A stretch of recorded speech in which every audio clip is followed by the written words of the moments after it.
দীর্ঘ ৪৭ বছর পর এশিয়ান কাপ খেলার দ্বারপ্রান্তে বাংলাদেশ, সাথে ২০৩০ বিশ্বকাপ খেলার পথ সহজ করার সুযোগ টাইগারদের সামনে। হামজা চৌধুরী, সমিত সোমদের হাত ধরে বড় স্বপ্ন দেখছে বাংলার কোটি ভক্তরা। ৬৪ দলের বিশ্বকাপই অভিষেক হতে পারে লাল সবুজের প্রতিনিধিদের, যার জন্য সামনে আছে এক কঠিন সমীকরণ।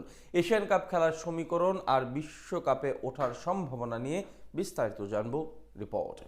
আর্জেন্টিনা, ব্রাজিল কিংবা ফ্রান্সের মতো দেশগুলোর সাথে বিশ্বকাপ খেলবে আমাদের বাংলাদেশ। এমন একটা স্বপ্ন বহু বছর ধরে লালন করছে এদেশের কোটি কোটি ফুটবল প্রেমীরা। ভিনদেশি কোনো পতাকা নয়, বরং লাল সবুজের পতাকা নিয়ে উদযাপন করব আমরা। এটাই তো দু চোখের সবচেয়ে বড় স্বপ্ন।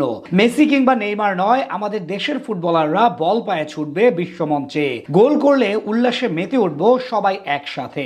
এমন একটা মুহূর্তের অপেক্ষায় আমরা সকলে। কাল্পনিক কোনো গল্প নয়, চাইলে এই কথাগুলো সত্যি হতে পারে আমাদের ক্ষেত্রে। হামজা চৌধুরী, সমিত সোমদের হাত ধরে বিশ্বকাপে জায়গা করে নিতে পারে বাংলাদেশ। ২০৩০ সালে হতে পারে সব কথার সত্যিকারের প্রতিফলন। সাথে দীর্ঘ ২২ বছর পর এশিয়ান কাপ খেলার যোগ্যতা অর্জন করার সুযোগ আসছে হাভিয়ের কাবরেরার শিষ্যদের। বাংলাদেশ ফুটবল দল এখন খেলছে এশিয়ান কাপ বাছাই পর্বের চূড়ান্ত রাউন্ডে, যেখানে মোট ২৪টা দেশ লড়ছে ৬টি আলাদা গ্রুপে ভাগ হয়ে। ২০২৭ সালে সৌদি আরবের মাটিতে এশিয়ার সেরা ২৪টি দলের অংশগ্রহণে আয়োজিত হবে এশিয়ান কাপ। সেখানে অলরেডি 18টি দল নিশ্চিত, বাকি 6 দল আসবে বাছাই পর্ব থেকে। এখানে বাংলাদেশ আছে গ্রুপ সি তে, যেখানে আছে বাংলাদেশ, হংকং, ভারত এবং সিঙ্গাপুর। ইতোমধ্যে এক ম্যাচে 1 পয়েন্ট নিয়ে শীর্ষে আছেন জামাল ভুইয়ারা। 24 দলের প্রতিযোগিতায় প্রতিটা গ্রুপ থেকে একটি করে দল বাছাই করা হবে। এখানে গ্রুপ চ্যাম্পিয়ন যারা হবে তারা পৌঁছে যাবে সরাসরি এশিয়ান কাপে। অর্থাৎ 3 দলকে পেছনে ফেলে গ্রুপ সি থেকে চ্যাম্পিয়ন হতে পারলে